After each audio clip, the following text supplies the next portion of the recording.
اب بلا تاخیر میں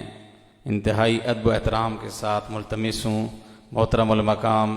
عزت مآب پیر طریقت رہبر شریعت پروردہ آغوش ولایت صاحبزادہ نور الحق قادری صاحب وفاقی وزیر برائے مذہبی امور و بین المذاہب ہمانگی آپ تشریف لاتے ہیں اور اپنے خیالات کا اظہار فرماتے ہیں۔ نعرہ تکبیر، نعرہ رسالت، نعرہ رسالت، نعرہ رسالت، نعرہ تحقیق، نعرہ حیدری۔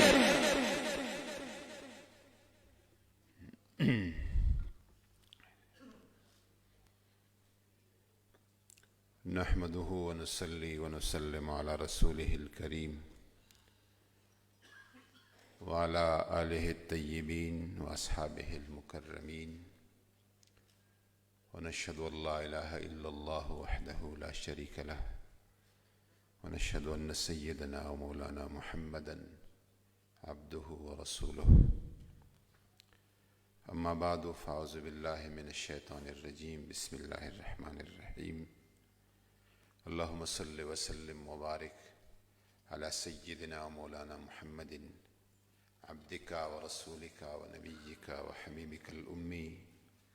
وعلى آله وصحبه وبارك وسلم عليه۔ اسٹیج پر تشریف رکھنے والے تمام زعماء و مشاہیر امت، تمام اہل علم، اہل دانش، آج کے اس بزم کے شرکاء، میرے میڈیا کے مہربان دوستوں، سب کو السلام علیکم ورحمۃ اللہ وبرکاتہ۔ آج کا یہ بزم میں ابھی مفتی گلزار نعیمی صاحب سے گزارش کر رہا تھا کہ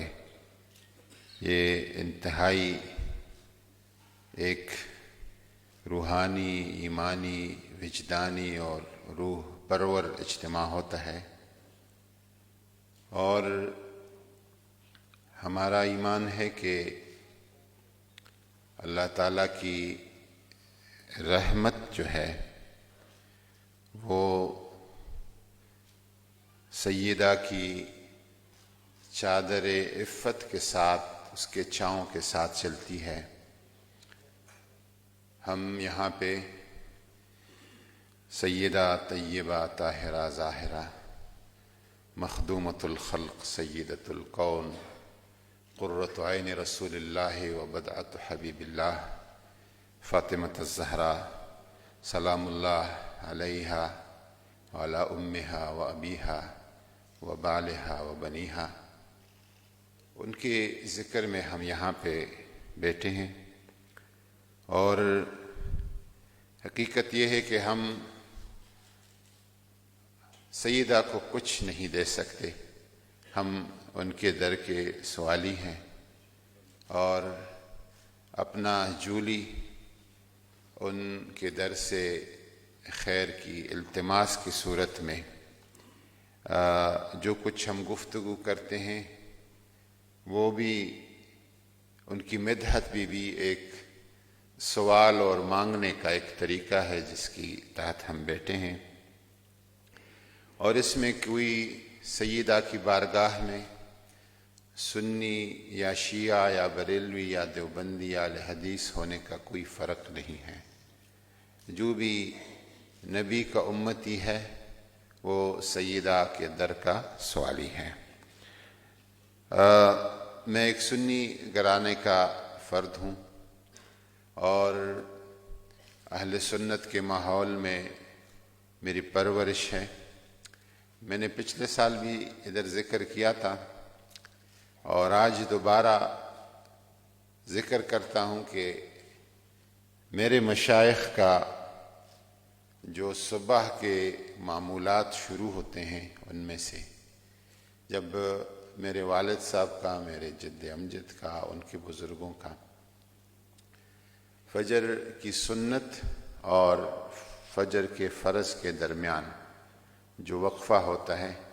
اس میں 3 دفعہ حضرت امام ترمذی جو اہل سنت کے محدث ہے، امام ترمذی کی دعا ہے کہ الہی اللہم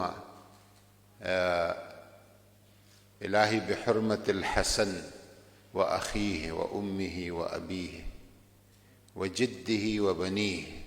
نجنی مما انا فیہ. ہر مشکل کے لیے یہ دعا ہم پڑھتے رہتے ہیں، اور اس میں ہم سیدہ اور سیدہ کے آل اطہار کا ذکر کرتے ہیں. میں جو کچھ خاص کر جو آغا راجہ ناصر عباس صاحب کی گفتگو علمی اور تحقیقی، وہ تقریباً ہمارے اس مجلس کا سارا خلاصہ آپ نے پیش کیا ہے. میں اس تفصیل میں نہیں جاتا جو سیدہ کے فضائل ہیں، کمالات ہیں، جو احادیث نبویہ اس میں وارد ہیں، اور جو یہ احادیث راجہ صاحب نے پڑھی یا جو سنائی مفتی گلزار نعیمی صاحب نے یا صاحبزادہ سلطان احمد علی صاحب نے کہ یرضی اللہ برضاک ویسخط بسخطک، اس طرح کے متشابہ الفاظ،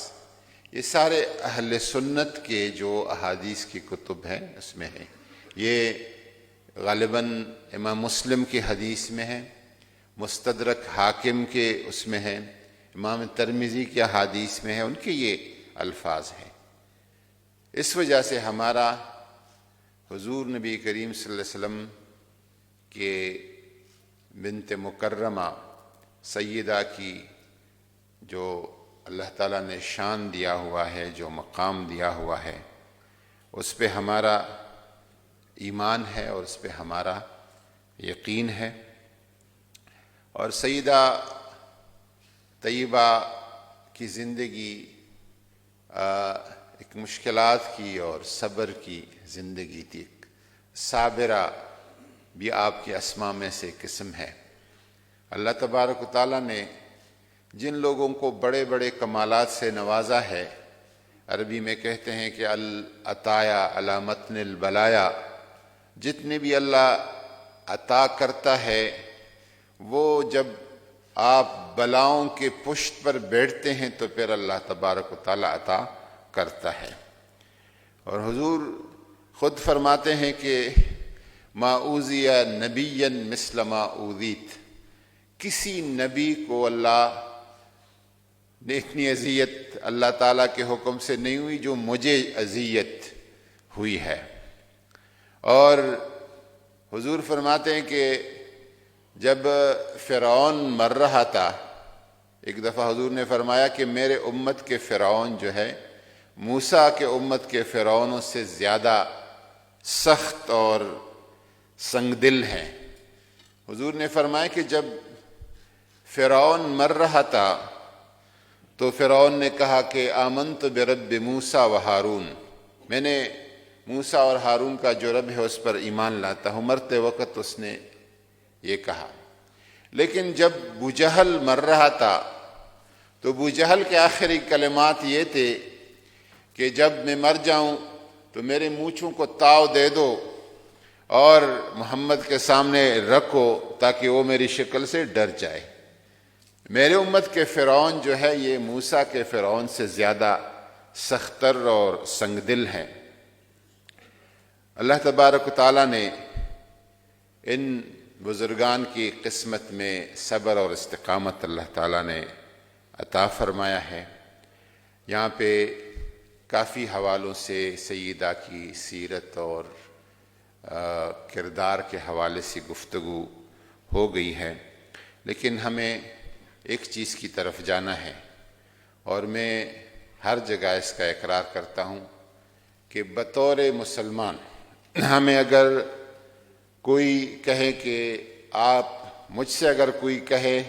کہ آپ پنجتنی ہیں تو میں کہوں گا کہ مجھ سے پکا اور تگڑا پنجتنی کوئی نہیں ہے. اگر مجھے کوئی کہے کہ آپ چہاریاری ہے تو مجھ سے زیادہ تگڑا پکا مضبوط چہاریاری کوئی نہیں ہوگا. یہ جو ہم بدقسمتی سے ایک افتراق کا ماحول پیدا کر رہے ہیں اور اہل بیت اطہار کے درمیان، صحابہ کرام کے درمیان، میں ہاتھ جوڑ کے کہتا ہوں کہ جس طرف ہمیں دھکیلا جا رہا ہے اور جس انتشار کی طرف ہمیں لے جایا جا رہا ہے، اور جس طرح یمن کو، شام کو، عراق کو تباہ و برباد کیا گیا سنیت اور شیعیت کی بنیاد پر، ہمیں ان افتراق اور انتشار کے ماحول کو ختم کرنا ہے۔ محبت اور دوستی، آج کتنی گفتگو ہوئی ہمارے شیعہ علماء نے کی، اہل سنت نے، کتنے مشترکات ہیں۔ آئیں ہم مشترکات کی طرف چلے آئیں، آئیں ان باتوں کی طرف چلے آئیں جو کہ ہمارے درمیان مابہ الاتحاد ہے، جس پہ ہم اکٹھے ہو سکتے ہیں، ان کی طرف آئیں۔ اور یہ جس طرف ہمیں لے جایا جا رہا ہے، جس طرح اسلامی دنیا کے دشمن کوشش کر رہے ہیں، ہم ان کوششوں اور ان سازشوں کا شاخسانہ ہم نہ بنیں۔ یہاں پر تربیتی نظام یقیناً حکومت کا اور ریاست کا بھی اس میں کردار ہے، لیکن تربیتی نظام آپ کے گھر سے اور آپ کے پیدائش سے لے کے یہ نظام شروع ہو جاتا ہے۔ اس میں ہمیں ہم علماء، مشائخ، دینی طبقات، یہ وہ لوگ ہیں جو کہ تربیت کے اس نظام میں ایک بہترین کردار ہم ادا کر سکتے ہیں۔ ڈاکٹر اقبال کا ایک شعر انہوں نے پڑھا صاحبزادہ صاحب نے کہ مظہر تسلیم را حاصل بطول، مظہر تسلیم را حاصل بطول، مادرارا اسوہ کامل بطول۔ اور کہیں ایک جگہ انہوں نے کہا ہے کہ گر پندش ز درویش پذیری، ہزار امت بمیرت تو نمیری۔ کہتے اگر مجھ سے آپ نصیحت لیتے ہیں تو 1000 امت ختم ہو جائیں گے اور آپ ختم نہیں ہو جائیں گے۔ اور بطول باش و پنہاں شد ازیں اثر، خواتین کو کہتے بطول باش و پنہاں شد ازیں اثر، اپنے آپ کو بطول بنا اور زمانے سے کہیں چھپ جا کہ در آغوشی تو شبیر بگیری، کہ آپ کے آغوش میں پھر شبیر جو ہے وہ پیدا ہو جائے۔ ہم سیدہ کہ اگر اس تصویر کو، اس سیرت کو ہم اپنی بچیوں کو، اپنے بچوں کو، اپنے ماحول کو سکھائیں تو ہمارے بہت سارے مسائل حل ہو سکتے ہیں۔ امت مسلمہ بہت سارے مسائل سے دوچار ہے، اور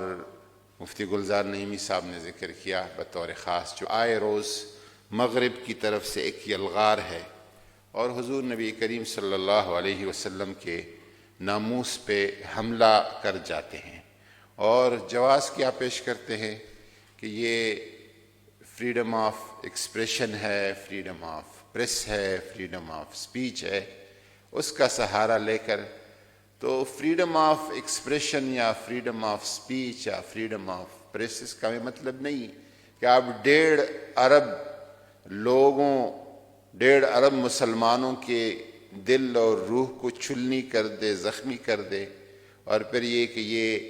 آزادی اظہار رائے ہے یا آزادی صحافت ہے۔ اس کا بجا آپ نے فرمایا مفتی صاحب کہ اس کا جواب ہونا چاہیے اور مؤثر جواب ہونا چاہیے۔ میں جو یہاں پہ ہم باہر سڑکوں پہ نکلتے ہیں، مظاہرے کرتے ہیں، اس کا یہ بھی تقاضا ہے اپنے جذبات کا اظہار کا، اور ثواب بھی ملے گا اگر اس میں لوگوں کو ایذا اور تکلیف نہ ہو، باعث ثواب بھی ہوگا۔ اگر لوگوں کی ایذا تکلیف کا باعث نہ ہو یہ ہمارا عمل، لیکن اس کے لیے جو چیز مؤثر ہو سکتی ہے وہ یہ ہے کہ ہم کسی نہ کسی طور پر، جس طرف وزیر اعظم عمران خان بار بار بات کرتے ہیں کہ کسی نہ کسی طور پر ہم مغرب کی جو انصاف پسند طبقات ہے، اس سوسائٹی میں لوگ ہیں انصاف پسند طبقات ہیں، ان کو کسی نہ کسی طریقے سے ہم قائل کریں کہ یہ جو کچھ آپ کر رہے ہیں یہ اس سے امن عالم کو نقصان پہنچ رہا ہے، اور دنیا میں انتشار اس سے پھیل رہا ہے، اور اس کے لیے کسی ایک ملک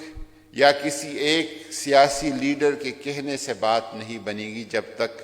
امت مسلمہ اس حوالے سے ایک مؤثر کردار ادا نہ کرے۔